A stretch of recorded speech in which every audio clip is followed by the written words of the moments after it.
All right, ladies and gentlemen, that one is a big one, right? Okay, guys, level three project management, right? So you said we start at stakeholders, right? Stakeholders is something that is very, very important as far as project management is concerned. Remember, when we were studying the characteristics of a project, we said the success of a project is reliant on stakeholders. What does that mean? It means that for a project to be successful, the stakeholders must buy in. There must be a buy-in from the stakeholders. Yeah. We have it's scope. Scope. Yes. Okay. Okay. We have scope. I love that. Scope. Okay. Thanks for bringing us to date. Where the people working backward. Right. Scope. So when we say scope, actually, what do we mean by scope? Is there anybody that can tell us what we mean by scope, or what do you understand by the word scope? Can anybody? Scope. Okay, without wasting too much time because time is going by. Scope is what we call and what we don't call. I think I've explained this one already because I remember I gave you an example whereby I talked about scoping the exam, right? When you come to me say, sir, can you please give us scope?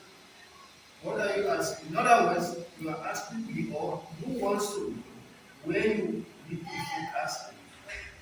You are trying to establish the limit, the extent to which you are going to start.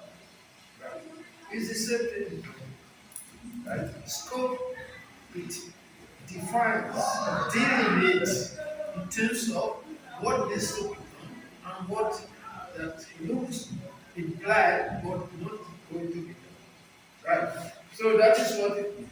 Right? Scope outlines responsibility and make expectation realistic without beating around the bush. You know what I mean by beating around the bush? That is an idiomatic expression. When somebody is beating around the bush, that means a person, instead of going straight, it's like that person doesn't know what to do. When somebody say beat the nail at the head, that means you go straight, you know exactly what is going to do. Rather than fool, right? Running around like a headless chicken. You know headless chicken. How many of you have seen the headless chicken?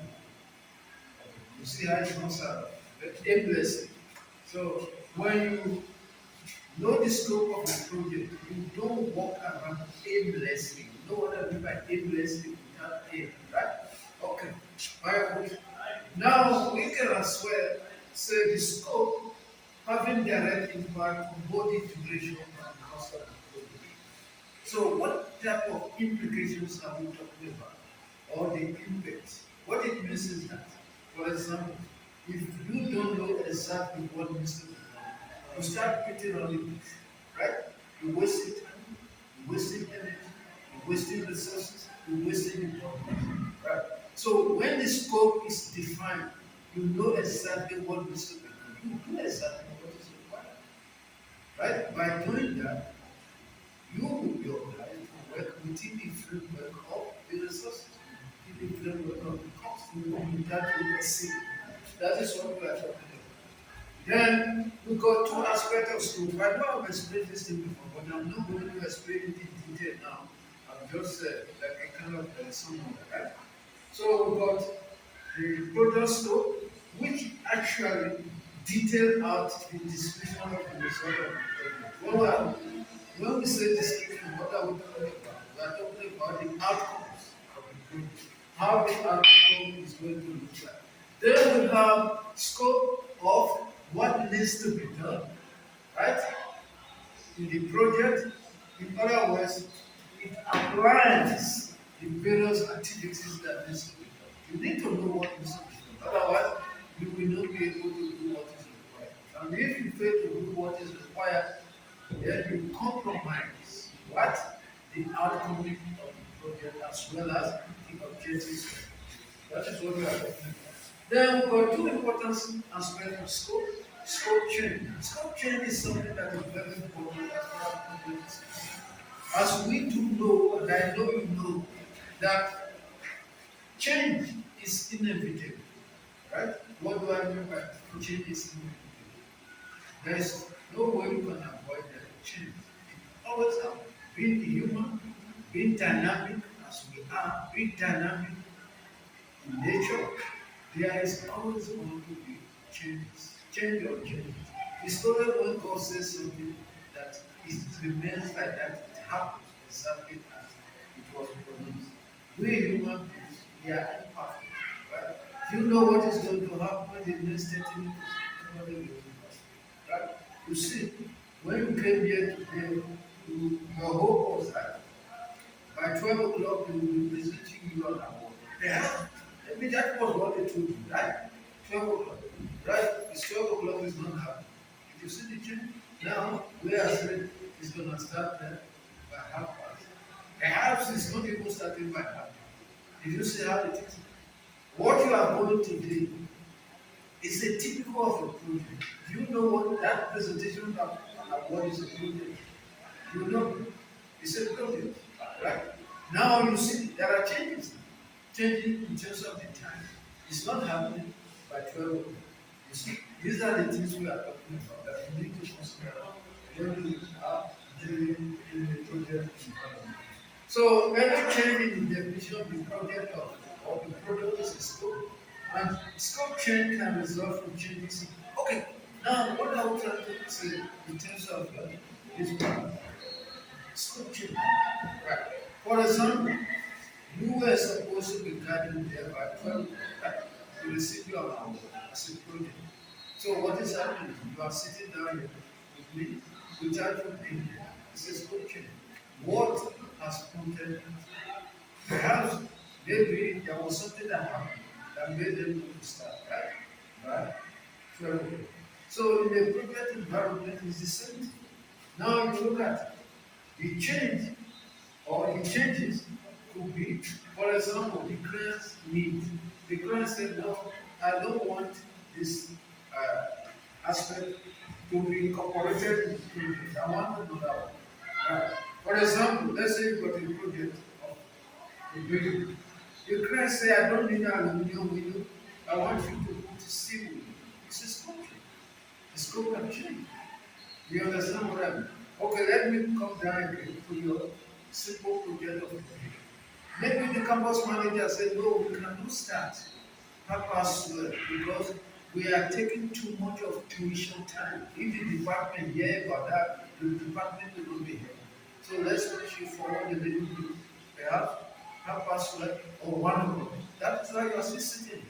You see, it could be like, or perhaps because some other reason why they postpone the later time. Does it make sense to you? Do you understand? Right? Then, for example, again, what could prompt a scope change? For example, if you have a defect, right? Defect. That's well, when we were planning the project, there were certain assumptions that we made. You know what you mean by assumptions? Assumptions. Assumptions. You know? Certain assumptions. For example, you say this is what is going to happen. This one is going to happen. But you think what else is going to happen. Right? So during the time of the project, now your assumption is not what it should be. It has changed. Perhaps there is a defect or omission. Then what is going to happen? You need to effect changes. So some change can be classified as a scope change. Right? Or regulatory changes. Right? You've already planned. Say this is what I'm going to do. Now the law doesn't allow it. What's going to happen? If the law say you could do that, you are bound to change. In order to comply with the regulation. Does it make sense to you? Right. What are the things that are right? Right. Now, scope check, as we said, we've already defined it, right? Yeah. We say scope change control. That is very, very important. You see, very simple. Scope change is inevitable, as we said. But the question is, how do we manage it? Like, as we sitting there, how do we manage the change to make it not to be dissatisfied? Your expectations now, you are losing the confidence in their program. Let's say if you get 12 o'clock, you're going to give you the hour. Now you are still sitting here. You see, you are losing patience. Right? I know if you are here, and most of you are not listening to me. Your focus is on that hour. Right? As it is not helping, you are losing patience and you are losing your confidence in what you do. So, what I'm trying to say is that in some situation, you must manage the thing very well. For example, you're supposed to communicate with you. To tell you, maybe you are not going to start 10 o'clock. You're going to start at 1 o'clock or 1. You see, the schedule is not going to come. You see, if they have communicated with you when you be at least, you relax. Say, you already communicate. So why am I saying this? If you don't just manage with is very, very important. You need to manage the change very well. Because otherwise, for example, if you get dissatisfied now, you say you are not doing it, that means the program will be kind of failed. Because if you, by this time point now, if you are not happy, right, the project is not going to be able to achieve its objective because you need to be the recipient of the award. So those are the, so making sure that all implications to the project plan are carefully assessed. Whenever there is going to be a change, you don't just effect the change automatically. Let me see come back on this. As they discover that they cannot be able to start 12 o'clock, right? They cannot postpone it automatically. They must first of all try to weigh the implications. You see? So, in other words, what I'm trying to say, if there is any need for a change of scope in the project, you don't just effect the change. You try to weigh the implications. For example, what will this be in the mindset of our students? We take the clear can we really how they feel about us? You see? Okay. Now, if we don't do it, if we do it 12 o'clock, if the department hear that we are doing 12 o'clock, we taking the time that the students are supposed to learn to present an award, you see something like this. You see what I mean? So we really then what happened? How will you make your final choice? You make your final choice based on the one that minimum risk. Minimum risk. You try to maximize your benefit. Then you make your choice. Does it make sense to you? Are you following what I'm saying? Talk to me, guys. So if you change the scope, right? Or if the change in scope changes the duration, obviously, in most cases, yeah, it's going to change the duration. You know what I mean by duration? Right? Then the cost. Because implications, these are the implications, right? For example, can you give me an example of the duration? If they start your program at 12:30, it will make you to be standing there for another 1 hour perhaps if the duration of the project is going to be 1 hour. Right? Maybe 12:30 to 1:30. But if it has started 12 o'clock, by 1 o'clock it's supposed to be done. Is it, can I say something? Yeah, yeah. Is it a scope, but is it a scope like with the definition of something you just want in some, like the scope of the project in terms of what the project would be about? Yeah, that is. To summarize it. Yeah, let me tell you, the scope cannot be of a summary. Because if somebody summarize, if they summarize it for you, you wouldn't know exactly what needs to be done. For example, you put yourself in that position. You come to me and say, sir, please can you give us scope in terms of what you're going to study to prepare for the exam, then I give you a summary. Will that summary help you?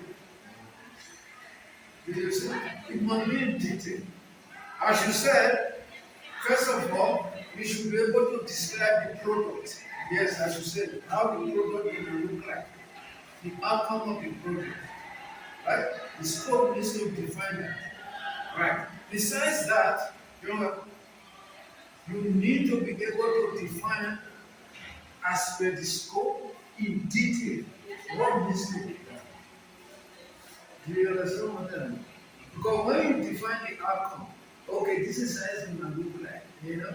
By the time we finish today, the student will be able to receive their award, their laptop or their tablet, and they will be able. Those are the outcomes. But what needs to be done for you to have that? If you stop by describing the outcome, but what about the things that you need to be happy to achieve it? Are you with me? Right. Any question? Any doubt?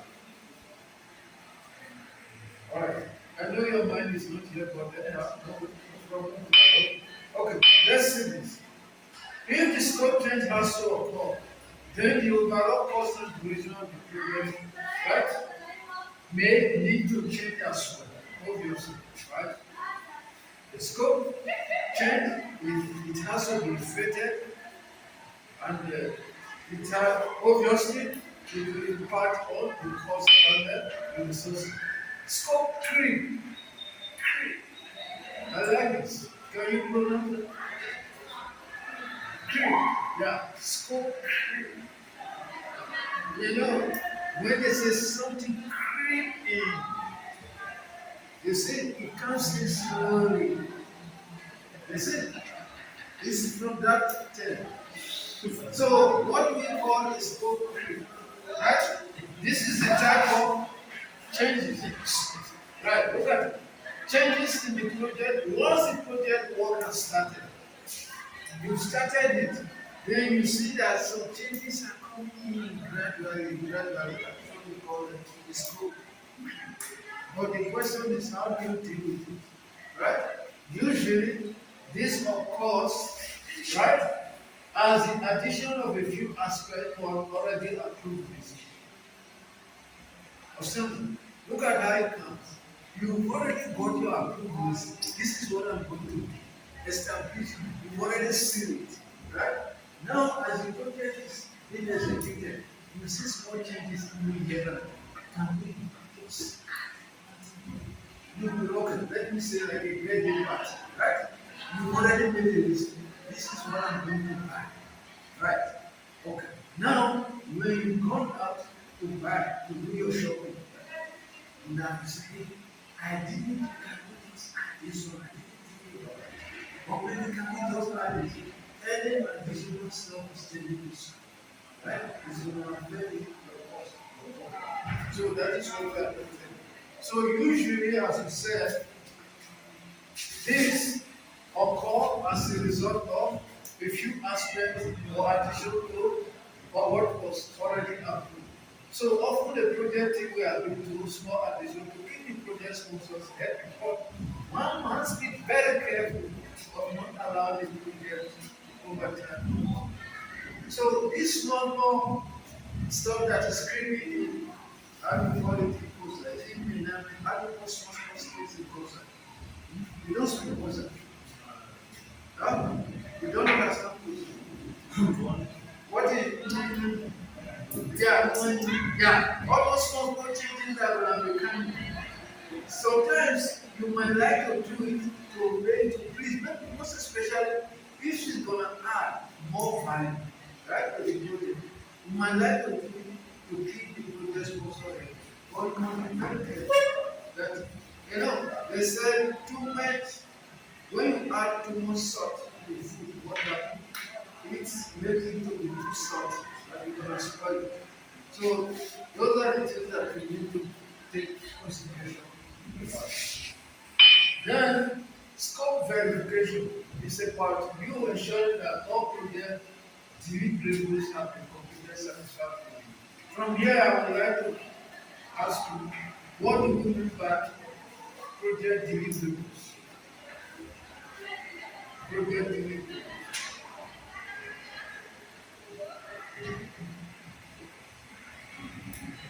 What is the other word for project deliverables? Scope verification.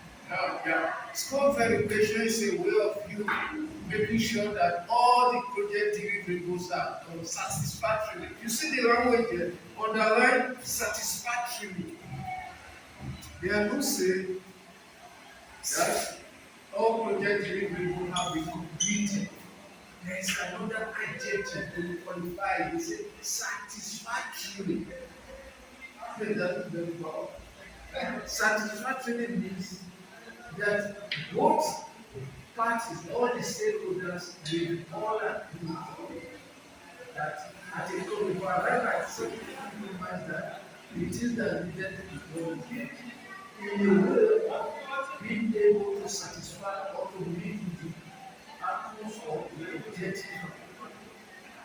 Deliverables means the outcomes of the project. Project delivery means project outcomes. What do you understand by project outcomes? For example, the product of if you have a building project, right? The house is done, it's handed over to you as a recipient.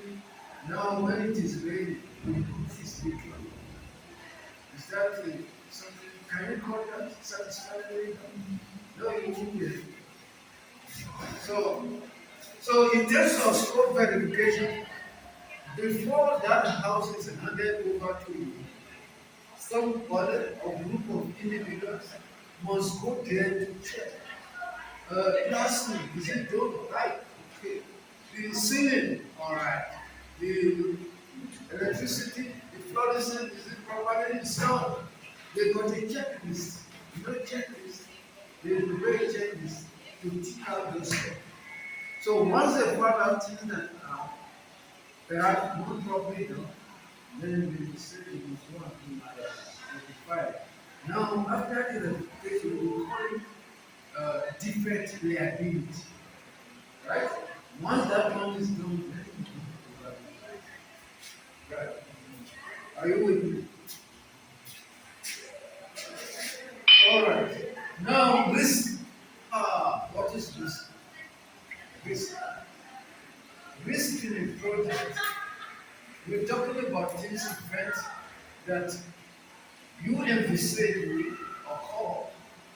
And when it does, what is going to happen to your project? You can compromise your project. You can compromise it. It will make you be in a state of denial in a solid state. You sorry. When you are in a state of sorry, it's not like you see. So that is what risk is. It has negative, but can I tell you something? We are always ascribing risk to the something agents. Humans, right? We take risk to the something agent. But today I want to put to you that in project management, sometimes risk can be positive. It can be something good. Yeah. Understand? Sometimes risk can be something good. This happens to you for a reason. Let me look at the end of the day, you're going to express something that is not problem. Right? So, for example, a risk in the project. If your supplier, you know who's a supplier that supply materials, right? For the project. If your supplier fails to deliver, it's a risk, right? In the sense that it might delay you. Right. But what if you pick out that supplier and you are able to get out that supplier that can offer you better terms, popular terms, but perhaps reducing prices for you, or a supplier that will never fail you. Then you are able to do that is or for the project. Right. So that is what we are talking about.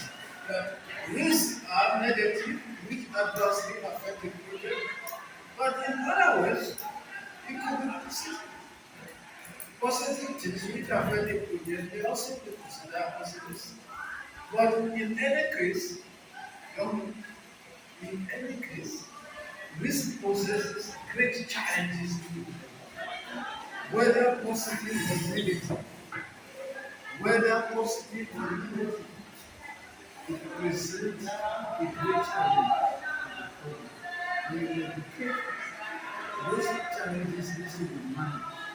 Otherwise, your project will not be achieved. Right. Okay. Let's listen where I'm going to start. I know. Okay. Right. So next time we are going to talk more on that. Right. Thanks for being here.